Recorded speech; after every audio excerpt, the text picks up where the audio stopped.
नमस्कार, मी ऋत्विक भालेकर आणि स्वागत आहे तुमचं मुंबई तक मध्ये. मित्रांनो, आपल्याकडे सरकारी नोकरीत एक नियम असतो, अनुकंपा तत्वावरील नियुक्ती. म्हणजे घरातल्या कमावत्या व्यक्तीचं निधन झालं तर त्याच्या वारसाला ती नोकरी मिळते. हे झालं प्रशासनाचं. पण हीच अनुकंपा सिस्टीम गेल्या काही दशकांपासून महाराष्ट्राच्या राजकारणात अगदी चोखपणे राबवली जाते.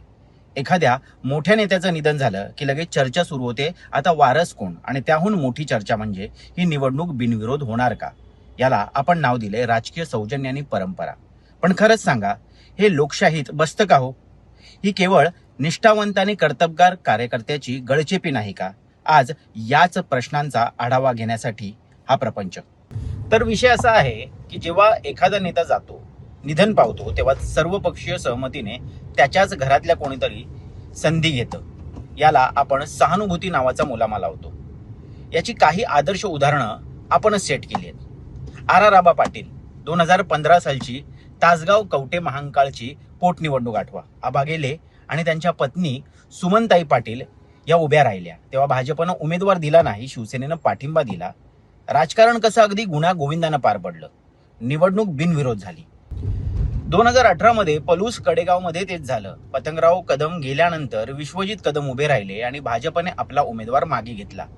ऐकायला किती छान वाटतं ना, जणू सगळं राज्य एकाच कुटुंबाप्रमाणे आहे. पण या बिनविरोधच्या नादात त्या मतदारसंघातल्या सामान्य मतदाराला निवड करण्याचा जो मूलभूत अधिकार आहे त्याचं काय? त्याला पर्यायच उरत नाही. आणि वर्षानुवर्षे सतरंजा उचलणाऱ्या त्या सामान्य कार्यकर्त्याचं काय?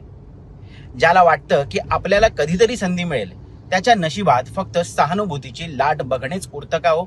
पण थांबा, हे सौजन्य नेहमीच टिकतं असं नाही.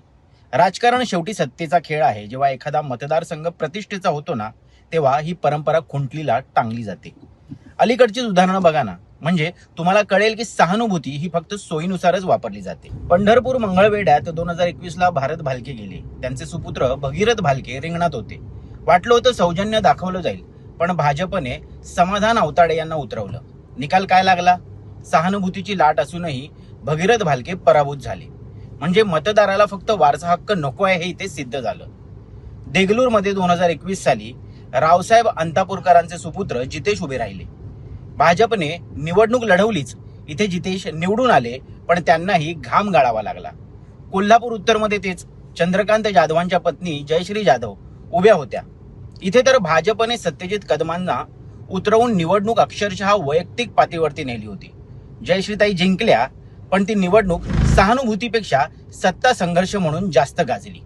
आणि सगळ्यात फ्रेश उदाहरणं म्हणजे चिंचवड आणि अंधेरी पूर्वचं. चिंचवडमध्ये लक्ष्मण जगताप यांच्या निधनानंतर त्यांच्या पत्नी अश्विनी जगताप उभ्या होत्या. तिथे तर महाविकास आघाडीने नाना काटे यांना उतरवलं आणि राहुल कलाटे अपक्ष उभे राहिले. तिथे बिनविरोधचा शब्दही कोणी उच्चारला नाही. दुसरीकडे अंधेरीत रमेश लटकेंच्या निधनानंतर ऋतुजा लटके उभ्या होत्या, त्यांच्या पत्नी. भाजपने मुरजी पटेल यांना उभं केलं होतं. पण जेव्हा राज ठाकरे आणि शरद पवारांनी परंपरेची आठवण करून देणारं पत्र लिहिलं, तेव्हा कुठे भाजपने उमेदवार मागे घेतला. तरीही तांत्रिकदृष्ट्या मतदान झालंच. तर मग मूळ मुद्दा काय? एखाद्या नेत्याच्या निधनानंतर त्याच्या वारसाला तिकीट देणं ही अगतिकता आहे की राजकीय सोय?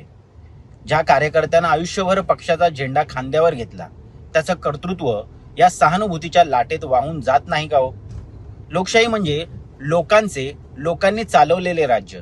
मग त्यात वारसा हक्क आणि बिनविरोध या शब्दांना जागा किती आहेत? जर वारसाकडे खरंच कर्तृत्व असेल तर त्याने लोकशाही मार्गाने निवडून यायला काय हरकत आहे?